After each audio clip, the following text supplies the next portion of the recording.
আপনারা জানে এই যে সিম ফ্রড সিম যা বলে কি ফ্রড ডকুমেন্টের উপরে যে সিম দেওয়া হয়েছে, এটা আমরা রিপোর্টটা পেয়েছিল, তার ভিত্তিতে ইনভেস্টিগেশন করে আমরা এখন অবধি 6খানা কেস স্টার্ট করেছি আমাদের বিভিন্ন থানাতে, কোতোয়ালি, ময়নাগুড়ি, ধূপগুড়ি, তারপরে মালবাজার, মেটলি আর নাগরাকাটা, এই 6 থানাতে আমরা প্রত্যেক থানাতে একটা কেস স্টার্ট হয়েছে।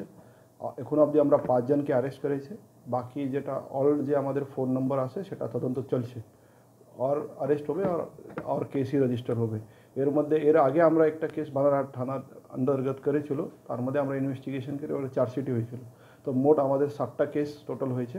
তো এবার আমরা এই তদন্ত আর ভালো করে হোক, আর যেটা মূল মানে মেসলি আমরা এটা তো সবাই জেনে গেছি কি সিমটা কীভাবে দেওয়া হয়, ফেক সিম, মানে একটা লোকের ফেক বলা থেকে এইভাবে বলতে পারে কি একটা লোকের আইডেন্টিটি ইউজ করে, ওনার ডকুমেন্টস ইউজ করে আর একটা সিম অ্যাক্টিভেট করা হয়। এটা আমরা এখন আপনি তো পেয়েছি, লেকিন এখন এটা আমাকে দেখতে হবে এই যে অ্যাক্টিভেটেড যে সিম আছে ওই সিমটা ক্রিমিনাল পাশে কীভাবে পৌঁছে যাচ্ছে, যারা বিভিন্ন জায়গাতে বসে সাইবার ক্রাইমটা করছে। আপনারা সবাই জানে কি সাইবার ক্রাইম মধ্যে মূলটা আমরা পেয়ে যাই কি প্রথম কোনো একটা নম্বর থেকে ফোন আসে, ও যেটা বলতে পারে কি কোনো আমরা ডেলিভারি এজেন্ট আসে या কোনো পুলিশের নাম করে যে কোনো বিভিন্ন ধরনের থেকে কল করে।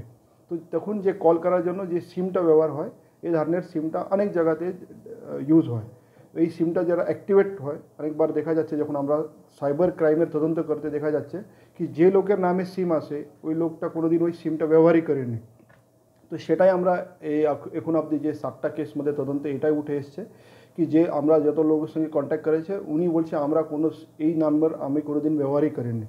লেকিন তখন ব্যাক চেক করা হয়েছে কি উনি একটা সিম নিয়েছিল ওই সময় আশেপাশে, ওই যখন একটা এই সিম অ্যাক্টিভেট হয়েছে তো ওই সময় ওই সপ্তাহ মধ্যে 1-2 দিন আগে পিছিয়ে উনি একটা সিম নিয়েছিল।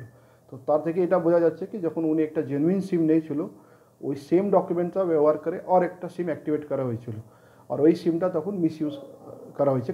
তো এটা আমাদের সবচেয়ে মূল এটা আছে কি ওই সিমটা ক্রিমিনাল পাশে কীভাবে পৌঁছে যাচ্ছে, কেন আমরা যখন যত কেস এটা পেয়েছে এইটা সব কেস আমাদের এখানে হয়নি।